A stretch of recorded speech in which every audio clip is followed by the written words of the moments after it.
Et pour plus de détails, j'ai le plaisir d'avoir actuellement avec moi en ligne M. Rizk Chehata, analyste politique, qui va nous jeter la lumière sur cette question. Bonjour M. Chehata. Bonjour à vous, bonjour à tout le monde. Bonjour. Et félicitations pour l'équipe nationale Guy. Oui, oui, félicitations. Alors, on a vu comment la Banque islamique de développement poursuit le renforcement de son soutien aux économies africaines. Quel est l'impact on peut dire l'impact concret des nouveaux engagements de prêt de 6 milliards de dollars de la Banque islamique de développement? Comment ces prêts peuvent-ils aider au développement des économies africaines? Oui, bien sûr, la Banque islamique de développement, qui a un capital de 30 milliards de dollars, oui, et qui prévoit donc un financement pour plusieurs projets, pour plusieurs pays africains. L'impact, c'est quelque chose d'extraordinaire, bien sûr. Oui. L'Afrique, elle a beaucoup d'atouts. Elle a des matières premières, elle a une jeunesse.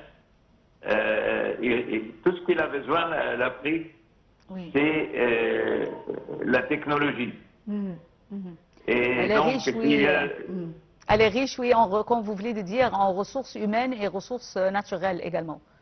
Oui, oui, bien sûr, puisque si on a besoin de projets durables, des panneaux solaires, il y a ce qu'il faut. S'il a besoin de projets qui comptent sur l'eau, Dieu merci, il y a plusieurs fleuves importants en Afrique. Oui. Donc, en fait, tout ce qui reste, elle a la jeunesse aussi, c'est le continent qui a une jeunesse de moyenne de 25 ans. Oui. Donc, des gens prêts à apprendre et à travailler.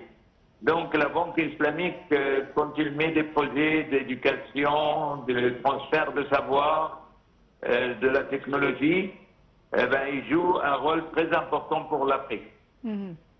Alors, selon vous, Monsieur Chehata, pourquoi la Banque islamique, la Banque islamique de développement, pourquoi est-ce qu'elle met l'accent sur le financement des projets pour les moyennes et pour les grandes entreprises, les petites et les moyennes entreprises?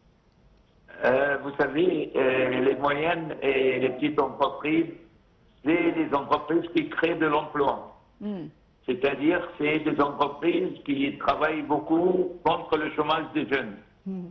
Donc, un jeune qui travaille, c'est un jeune qui fait moins de bêtises. C'est un jeune qui apprend, qui va servir son pays.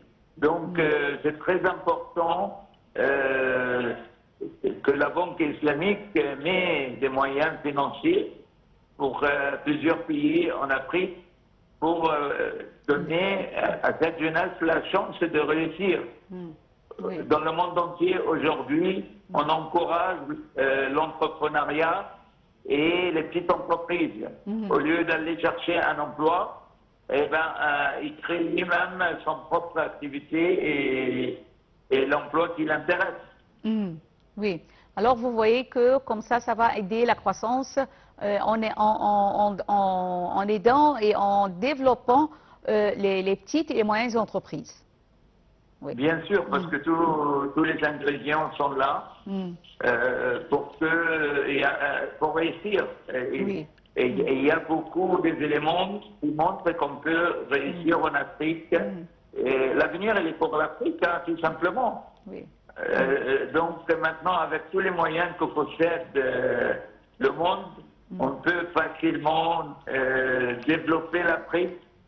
Et c'est vraiment, ça doit être un objectif mondial et pas seulement la Banque islamique. Oui. Mais bon, nous sommes habitués jusqu'à maintenant avec la Banque mondiale, avec le Fonds monétaire international.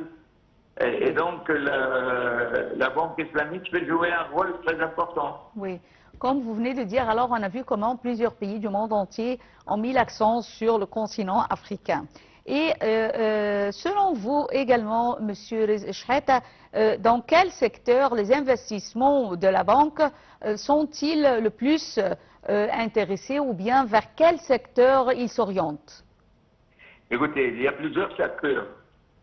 L'énergie renouvelable, c'est un secteur très important parce que l'énergie est à la base de tout projet. Et le plus important aussi, c'est l'éducation, le transfert de la technologie, apprendre les métiers. Et ces secteurs-là, on a vraiment besoin en Afrique pour changer le destin africain. L'Afrique mérite mieux que ça. Pendant des siècles, elle a fait profiter les pays riches. Oui. Et il est temps maintenant que l'Afrique s'occupe d'elle-même et garder ses propres intérêts vitaux. Oui, à elle-même. Oui, c'est elle qui doit profiter enfin. Oui. Alors, le thème de cette édition, c'est l'intégration régionale pour une prospérité durable. Comment voyez-vous cette intégration et comment elle peut renforcer la résilience économique dans le continent africain? Écoutez, il y a plusieurs pays en Afrique qui ne souhaitent que de travailler ensemble et faire une intégration entre les pays parce que c'est la géographie qui nous oblige à travailler ensemble.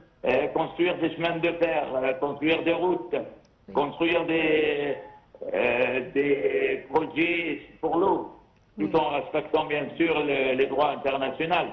Une seule main ne peut pas applaudir, il faut avoir deux mains pour applaudir. Et c'est la même chose quand plusieurs pays travaillent ensemble. Ça sera bénéfique pour tout le monde, ça sera du gagnant-gagnant pour tous les pays africains.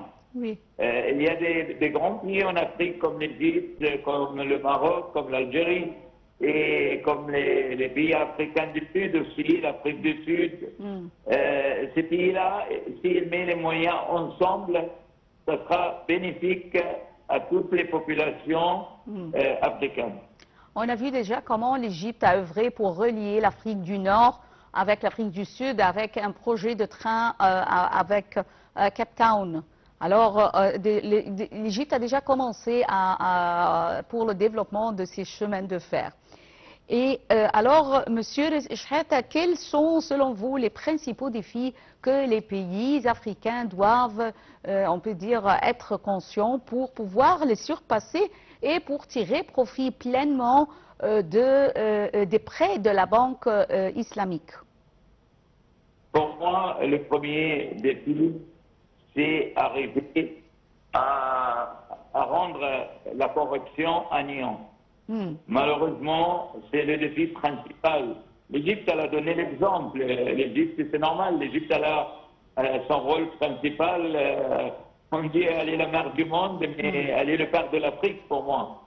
Et donc, aider ces pays-là à avoir une bonne gouvernance, à éradiquer la corruption, pour que l'argent, le financement de tous les organismes vont aux citoyens, vont à l'intérêt des citoyens, à la production, et ça c'est le défi principal. Après, le deuxième défi, c'est bien sûr la technologie, avoir la technologie qu'il faut pour pouvoir faire des projets.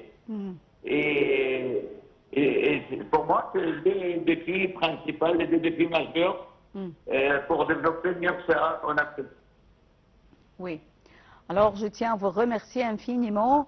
Je vous rappelle, j'avais en ligne M. Riz Shahata, expert en économie, qui nous a jeté la lumière sur la Banque islamique de développement.